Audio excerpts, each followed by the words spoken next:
Hariom, Namaste, very good afternoon everyone. Welcome again to my YouTube channel GK Law Classes. I hope आप लोगों ने हमारी previous video regarding question hour जो है उसको checkout कर लिया होगा. जिसने अभी तक वो वीडियो चेकआउट नहीं की फटाफट से जाके उसे चेकआउट कर सकते हैं. आई होप आपको वो वीडियो पसंद है. अगर पसंद आए तो उसे लाइक शेयर जरूर कीजिएगा और जिन्होंने अभी तक चैनल को सब्सक्राइब नहीं किया उनसे रिक्वेस्ट है कि प्लीज सबसे पहले चैनल को सब्सक्राइब कर लीजिए. तो आज जैसे कि आप बोर्ड पे देख सकते हैं हम एक नया एक्ट स्टडी करने जा रहे हैं. That is the public premises eviction of unauthorised occupants act of 1971. Now most of you have been thinking कि आज ये कौन सा नया एक्ट आ गया. हो सकता है बहुत सारे बच्चों ने ये सुना भी ना हो व्हाइल स्टडीइंग अंडर ग्रेजुएट या पोस्ट ग्रेजुएशन.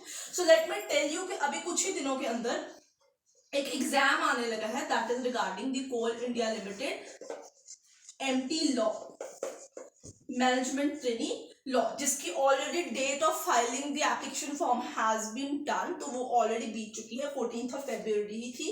तो इस पर्टिकुलर एग्जाम के अंदर जब आप लॉ का सिलेबस चेकआउट करेंगे विच इज द पेपर 2, ठीक है, दैट इज योर लॉ. अगर आपने लीगल पर्टिकुलरली स्ट्रीम जो है फिल की हुई है तो पेपर 2 के अंदर इस एक्ट का मेंशन आप लोगों को स्पेसिफिकली मिल जाएगा. The public premises eviction of unauthorised occupant act of 1971. तो जो भी बच्चे इस टाइम पे Coal India Limited MT law के एग्जाम की तैयारी कर रहे हैं for this particular year of 2025, तो ये एक्ट जो है ये बहुत ही इंपॉर्टेंट एक्ट है.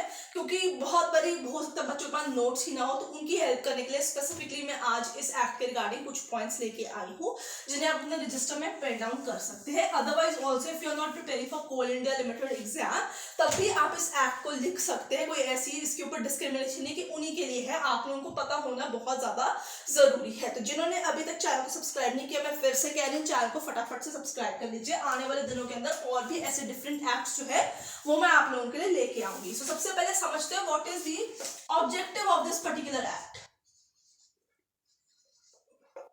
ठीक है, ये एक्ट लाने का बेसिक ऑब्जेक्टिव सरकार का था ही क्या, तो ये समझने की कोशिश करते हैं. बहुत बार ऐसा होता है कि सेंट्रल गवर्नमेंट की कुछ प्रॉपर्टीज होती हैं, कुछ बिल्डिंग हो सकती हैं, कुछ फ्लैट्स हो सकते हैं, कुछ प्लॉट्स हो सकते हैं, कुछ जमीनें हो सकती हैं, कुछ उनकी सर्टेन गवर्नमेंट कंपनीज या कॉरपोरेशंस की कुछ जमीनें हो सकती हैं. लोग उनके ऊपर कब्जा कर लेते हैं. ठीक है, वो वहां क्या करते हैं, इनकी जो जितनी भी प्रॉपर्टीज होती हैं, ठीक है, the public premises act, public properties या फिर सेंट्रल गवर्नमेंट की या गवर्नमेंट कंपनीज या कॉर्पोरेशंस की जितनी भी जमीनें होती हैं उनके ऊपर अनऑथराइज्ड लोग जो है कब्जा कर लेते हैं. There is an unauthorised occupation, कब्जा यानी यहाँ पे ऑक्यूपेशन की बात की जा रही है. तो उनको इविक्ट करने के लिए ही ये पर्टिकुलर एक्ट जो है ये लेके आया गया है. तो यहाँ पे बेसिक पर्पस था to remove unauthorised occupation from number 1 the central government और the government company corporations property, and number 2 unauthorised eviction जो ये ऑक्यूपेशन की गई थी इसके अंदर जो इविक्शन थी कहाँ से होनी थी, पब्लिक प्रॉपर्टी, सरकारी संपत्तियों पे भी लोग कब्जा करके बैठ जाते हैं, झुग्गी झोपड़ियां या ऐसी चीजें बना लेते हैं या अपने ही ढांचे क्रिएट करते. कभी कभी सरकारों के कुछ इलाका खाली होता है, these are the public properties, उनके ऊपर अपना स्ट्रक्चर क्रिएट करके उस पर कब्जा करके उस जमीन पे रख लेते हैं. वहां पे बोर्ड लगा आता है this property belongs to XYZ. In that area सरकार ने 1971 के अंदर एक एक्ट लेके आए थे रिगार्डिंग कि जो पब्लिक प्रेमाइसेस है उस पर अनऑथराइज्ड ऑक्यूपेंट्स जो बैठे हैं उन लोगों को इविक्ट करने का एक पर्टिकुलर एक्ट, ताकि इनको लीगली वहां से रिमूव कर दिया जा सके. So this act allows for the eviction of unauthorised occupants from central government properties and certain other government companies, corporation and including your public properties. So in total अब आपको ऑब्जेक्टिव पता चल गया, हम एक्ट के ऊपर ही जाएंगे. ठीक है जी. So this act has total 20 sections. Right students, according to section number 1 of this act, it extends to whole of India. Right, this is an important point. With effect from किस दिन से ये act लागू है, ये तारीख बहुत ज्यादा इंपॉर्टेंट है. That is 16th of September 1958. Act बनाया 71 में पर लागू जो है वो 58 से ही कर दिया जाएगा, यानी 58 16 सितंबर ऑनवर्ड्स या इस पर्टिकुलर तरीके से अगर किसी ने किसी सरकारी जमीन के ऊपर कब्जा करके रखा तो इविक्शन का जो नोटिस है वो सर्व कर दिया जाएगा. सो ये एक्ट जो है ये रेट्रोस्पेक्टिव और प्रोस्पेक्टिव दोनों ही जो है वर्क जाएगा, ऐसे नहीं है कि सिर्फ प्रोस्पेक्टिव ही इन नेचर है। तो ये आपका एक इंपॉर्टेंट पॉइंट है। अब बात करेंगे डेफिनेशंस की, जो है सेक्शन नंबर 2। हाँ जी, अब देखते हैं section number 2। Section number 2 definition portions cover करता है, जिसमें एक डेफिनेशन जो है बहुत ज्यादा इंपॉर्टेंट है। वो कौन सी है? That is the e clause public premises. ठीक है, ये वाली जो डेफिनेशन है ना, ये इस एक्ट के अंदर इंपॉर्टेंट है। तो आप लोगों को ये पता होना चाहिए कि कौन सी जो जमीनें हैं वो प्रेमाइसेस है, उनको पब्लिक प्रेमाइसेस कैलकुलेट किया जाएगा। तो मैं लिख देती हूँ आप लोगों को यहाँ पे जो पर्टिकुलर एक्ट में लिखा था। इसके अलावा जितनी सरकारी संपत्ति होती है, तो कुछ प्रॉपर्टीज को ऑलरेडी गवर्नमेंट प्रेमाइसेस या पब्लिक प्रेमाइसेस घोषित किया जाता है। ये कुछ एग्जाम्पल्स हैं, जैसे सेंट्रल गवर्नमेंट प्रॉपर्टीज, ठीक है, companies owned by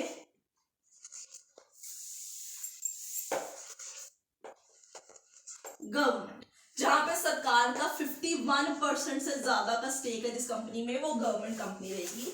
subsidiary companies, right, metros और रेलवेज, जो ये सरकारी संपत्ति है, उसके आसपास लोग झुग्गी झोपड़ियां चढ़ा के बैठ जाते हैं, या फिर अदरवाइज अनऑथराइज्ड ऑक्यूपेशन के तहत जमीनों पे कब्जा करके रख लेते हैं। कुछ बनाते नहीं, बट कब्जा मार के जमीन के ऊपर रख लेते हैं उस खाली इलाके को। सेंट्रल यूनिवर्सिटीज, ठीक है, आईआईटीज, बहुत खाली जमीन होती है यूनिवर्सिटीज के अंदर, आईआईटीज के अंदर इतने बड़े पैमाने पे कंस्ट्रक्शन होती है कि बहुत सारी जगह वहां पे खाली होती है, सेल्डन बच्चे भी नहीं उस जगह पे जाते हैं। पोर्ट ट्रस्ट एक्ट के तहत अगर कोई जमीन है, ठीक है। अच्छा, अब इसके अलावा भी और भी है, ये लिख लीजिए। ये मैं कुछ एग्जांपल्स आप लोगों को बता रही हूँ ताकि आप लोगों को पता रहे कौन सी प्रॉपर्टीज पब्लिक प्रेमाइसेस में कैलकुलेट हो। इनका नाम स्पेसिफिकली एक्ट में मेंशन भी मिल जाएगा। भाखड़ा बोर्ड, ठीक है, उनके जो प्रेमाइसेस होंगे उसकी बात की जा रही है आप लोगों से, राइट। दिल्ली एनसीटी के अंदर सर्टेन प्लेसेस, या फिर दिल्ली डेवलपमेंट अथॉरिटी की बिल्डिंग्स जो है, ये भी आपकी पब्लिक प्रेमाइसेस कैलकुलेट होंगी। Unauthorised occupation will lead to eviction under 1971 act. अब बात करते हैं ऑफिसर्स की। हाँ जी, सबसे पहला तो कंट्रोल होता है सेंट्रल गवर्नमेंट का। इन्होंने सारे रूल्स रेगुलेशन बनाने हैं, इन्होंने ही ऑथराइजेशन देनी है टू दी सबऑर्डिनेट ऑफिसर्स की वो जाके इविक्ट करा दे। तो सबसे पहले सेंट्रल एजेंसी जो है वो आपकी सेंट्रल गवर्नमेंट ही रहती है यहाँ पे, इनके रूल्स के साथ ही सब कुछ चलता है, ठीक है। अब बारी आती है सेक्शन नंबर 3 की। सेक्शन नंबर 3 के तहत एक ऑफिसर अलॉट किया जाता है, एक ऑफिसर को पावर दी जाती है बाय द सेंट्रल गवर्नमेंट। उस ऑफिसर को कहते हैं स्टेट ऑफिसर, ठीक है, जिसके पास पावर है कि वो नोटिस ऑफ इविक्शन सर्व करेगा, जगह खाली भी कराएगा एंड मेक श्योर करेगा अनऑथराइज्ड ऑक्यूपेशन ना हो। तो basic responsible authority body under central government for the eviction and making sure no unauthorised occupation into the public premises would be vested in the officer called as state officer। तो ये बहुत ही important government है जिसके पास ये, इसे आप designated officer भी कह सकते हैं,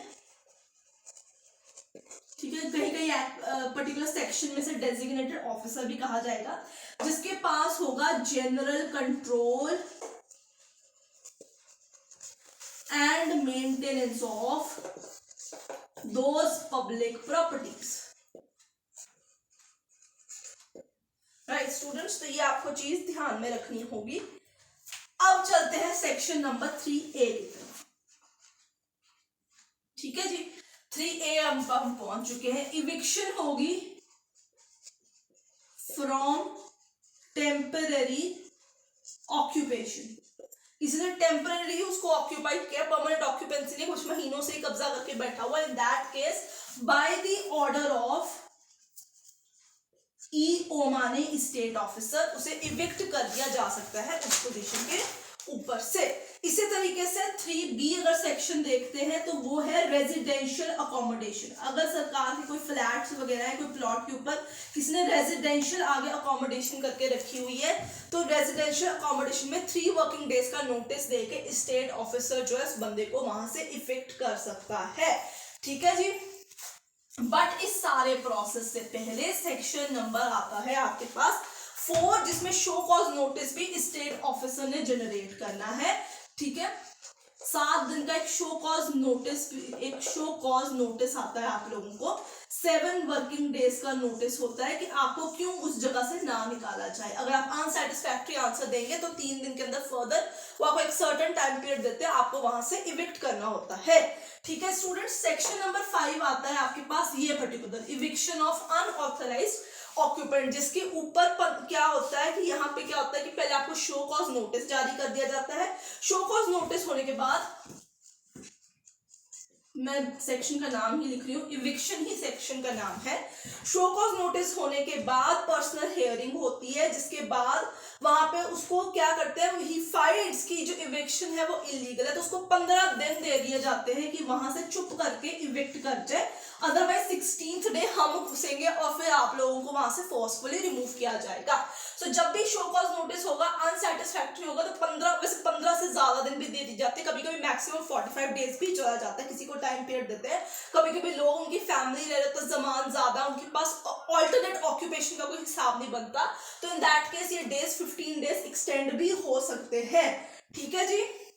अगर इमूवेबल कंस्ट्रक्शन की गई है, कोई जमीन खड़ी कर दी गई है किसी प्लॉट के ऊपर, इमूवेबल कोई प्रॉपर्टी क्रिएट कर दी गई है सरकारी जमीन के ऊपर, तो 7 दिन का नोटिस उनको दे दिया जाता है कि आप जो है इसको खुद ही डिमोलिश कर दे या वेकेंट कर दे और यहां से चले जाए। अदरवाइज अगर आप नहीं गए तो हम खुद तोड़ने आएंगे एक सर्टेन डेट को, और फिर आपकी रिकवरी ऑफ अमाउंट यूज की जाएगी as a arrear of land revenue.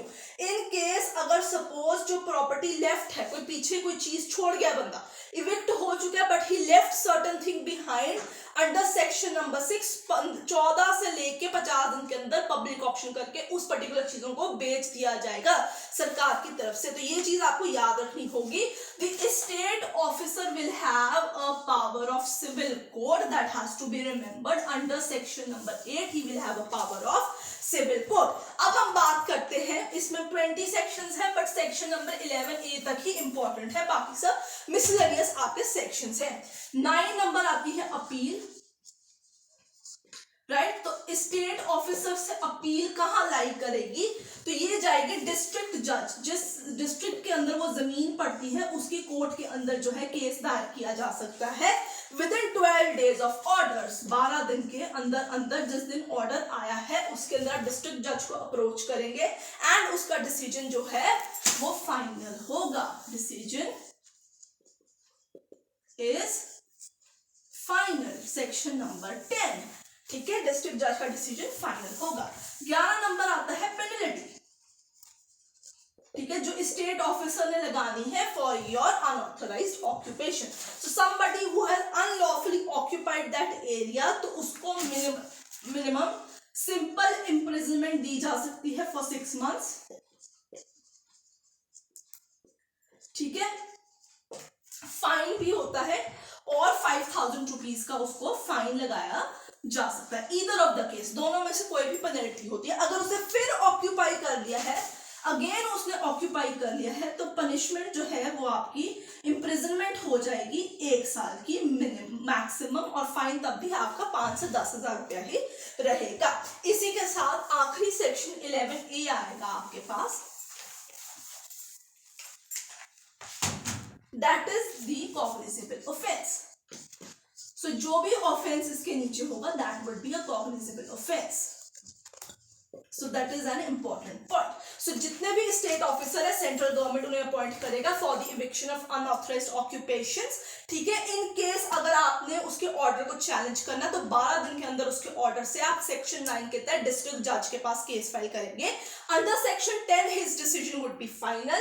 11A talks about the offense so committed would be a cognizable offense, whereas section 11 talks about the penalty which can be imposed by the state officer in regarding your occupation, जिसमें minimum सजा 6 महीने की और maximum 5,000 का जुर्माना है. So students, I hope आपको आज का एक्ट पसंद आए तो लाइक शेयर कर दीजिए और चैनल को सब्सक्राइब करना भूलेगा मत. I'll see you next.